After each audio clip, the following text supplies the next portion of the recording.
getting allocations from the Ministry of Finance was like paying an arm and a leg to receive a service. It was slow. There were a lot of procedural steps to follow. And that is precisely why I'm saying that the Commission ought to have been structured in a manner where we could circumvent that bureaucracy. Now, I do commend the persons who dipped into their pockets to serve the Commission for expediency. But this is precisely what the policy should have detailed. The manner in which the operations will be facilitated. Not the operations themselves, but the manner in which the operations would be facilitated should have been prescribed, because the government knows its operandi, knows that it takes such and such a procedure to receive funds.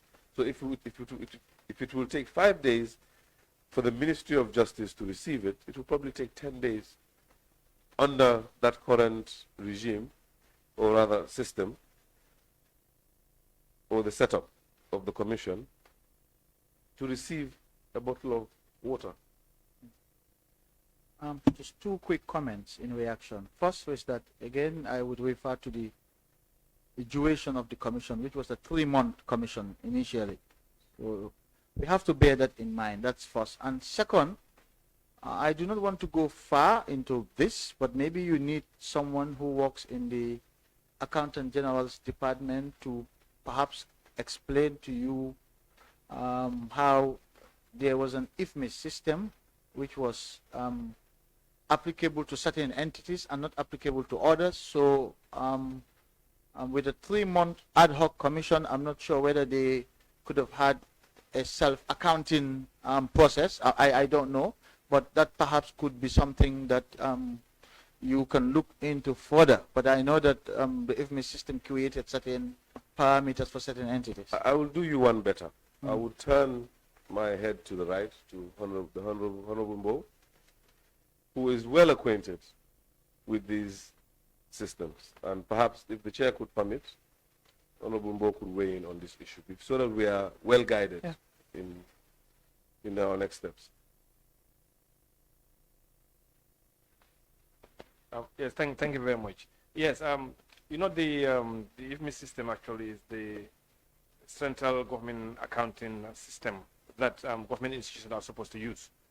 But until today, in fact, not all government institutions actually are using it. In fact, the FPAC had to make a resolution which asked Accountant General to ensure all government institutions, including the local councils and government certain projects under various ministries and MDAs, also to be connected to the IFMIS. And in fact, we'll be doing an update on that this afternoon, later in the day. But yet still, the majority are actually right now connected. But yet still, we still have very few that are not particularly connected. So we have few that are still self-accounting, but then there are certain things. Again, if you go back to 2017, you realize that actually the number was bigger than actually now. So as we work together with the Accountant General to ensure that everybody's actually connected to the IFMIS system, we still have gaps under some MDAs where certain projects actually are not actually, even though the projects may span more than 1 year or so, but they're still yet to be connected to the IFMIS system. Even though we've made efforts to ensure that everybody's connected for transparency and accountability, but we still have some gaps. Now, with regards to some of these commissions, you realize that it can be done, but you realize that actually if the commission is created during the financial year, it may be difficult for them because every budget line item is actually connected to something. But in the subsequent financial year, that can be done. Not really certain. For example, those that would go like 3 months or 6 months or so, whether the necessity would be there, I do not know. But surely this technology is possible to do. But whether is it really worth the time and energy and the systems that would be needed to do the connections. Again, every connection you have, there are certain requirements you have to have. First, you have the local area network. You also have the point-to-point connection that connects to the Accountant General's office and to their other DR sites and stuff like that. And there are certain requirement you really have to have and train and stuff like that. So I'm not really certain if an institution that will last for only like 3 months or 6 months, whether it's going to worth the cost of doing it, I'm not really too sure. But it's better overall as a government. But if an institution is under a ministry, of course, yes, they can create it under the ministry and have a particular line item. For example, in this particular scenario, you can call it, the Janneh Commission, and they have a budget line item, and whatever Parliament actually approves for them can be put under budget line item, like we have also with this reparations, etc., etc. Yeah. Thank you, Honorable, for that educative information. I have no idea what IFMIS is about, but I learned of IFMIS because of frustrations that I had at the ministry when dealing with the accounts section. With very helpful accountant, but every time something comes up, he mentions IFMIS, and that's how I retained IFMIS in my head. I have no idea what IFMIS meant, but I knew IFMIS was a problem for me. Yeah.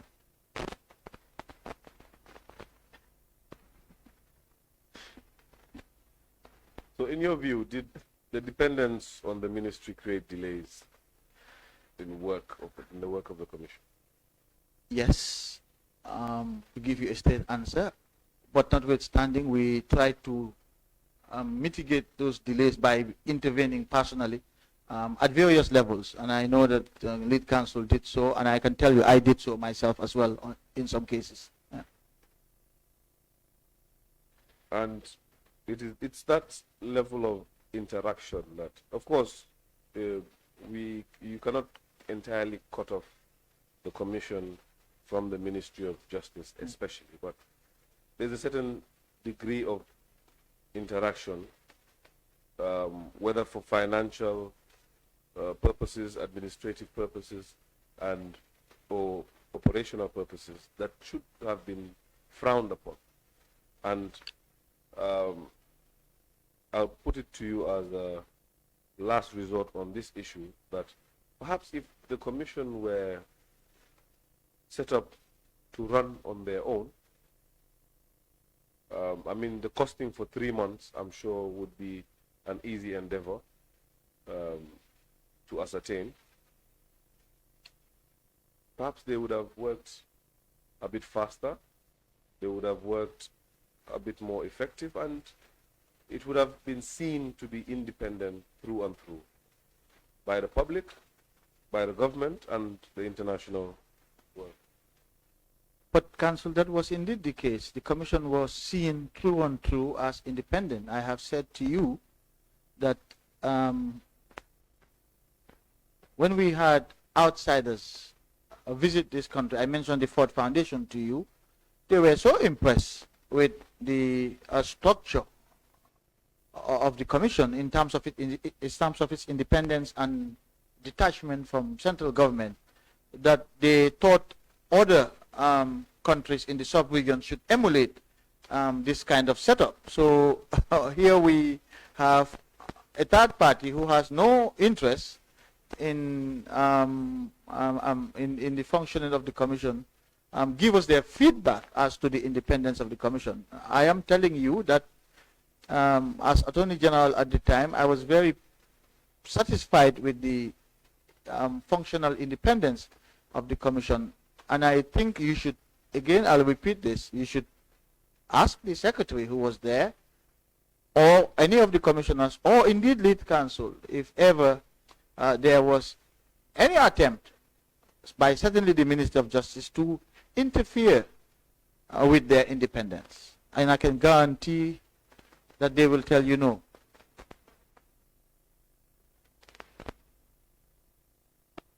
It seems I cannot take your guarantee to the bank, because we have had evidence from the Secretary. And to paraphrase, or not to quote him, he was of the opinion that the setup was highly inadequate. It meant that the persons that were meant to be his subordinates were stationed at the Ministry of Justice and were not under his direction or control.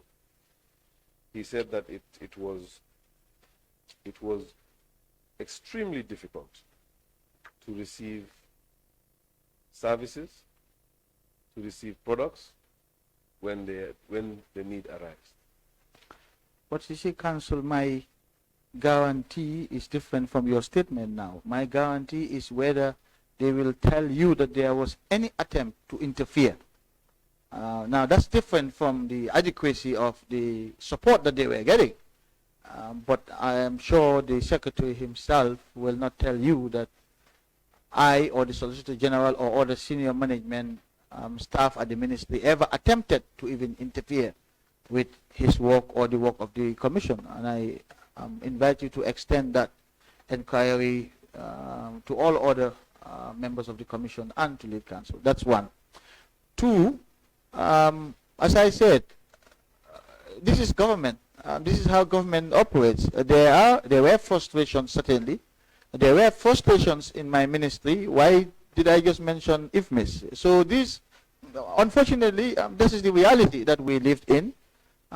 It's the reality of today's Gambia.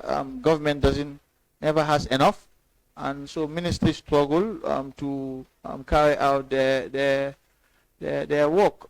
In fact, throughout my period as AG, we have never had full use of our full allocations. They tell you have, for example, 200 million, and by the time you are 150 million, they tell you there is no money for you till the end of the year. So these are frustrations that I can understand. I'm sure the Secretary is right to express those frustrations, but it does not mean there was any attempt to interfere in his operations. And to say that he had no authority over staff who were seconded, well, they were seconded. They were to support him. And if he had no authority over them, he should have brought that to the attention of the ministry for the ministry to take appropriate action, including replacing those staff who were seconded to the commission. As far as I know, that complaint was never brought to my attention. But you see, expecting that arrangement to ensue in itself is abnormal, because you want the secretary of an independent commission who should independently administer his commission and answer to only the commissioners, run to the ministry or the government when there are hiccups. You see, that is the inadequacy in the setup that the committee is concerned about. But Counsel, even the commissions that were set up by acts of the National Assembly, which had their own financial autonomy, would run to the ministry when there are hiccups. This is the land ministry. We are there to solve hiccups. So that's not unusual.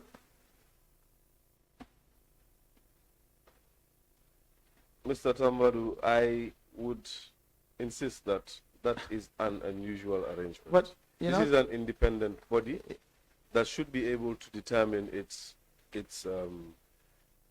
operations, its administration.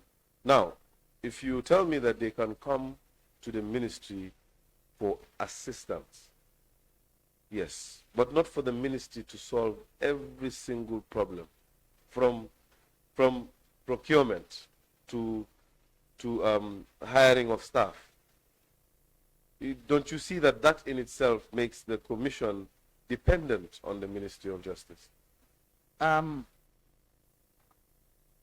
am focusing on the impartiality and the operational independence of the commission, and you seem to be focusing on the administrative support provided to the commission. I'm focusing on both because I don't believe you can separate the two.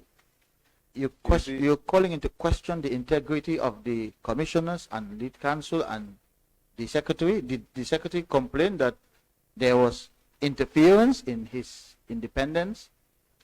Indeed, the secretary's testimony was to that extent. In fact, the chairperson had hinted that there were instances where and we'll get to one of those instances. There were instances where it would seem that the government would want to encroach on the commission, and he had to put his foot down and explain to the government that the commission was meant to run independently. But Counsel, I am talking about the MOJ. You're taking me to the government. I am not. The MOJ is not responsible for the actions of the Again, entire government. just like I cannot separate the administration from the operation, I cannot separate the MOJ from the government. No, let's be That fair. that wouldn't be reasonable. No, but let's be fair. The MOJ cannot be responsible for the actions of the rest of the government. I mean, under what authority? I mean, let's be pragmatic. Let's be realistic. I have been very clear. There is no one in that commission who will sit here and tell you that the MOJ ever attempted to interfere in their work. No one.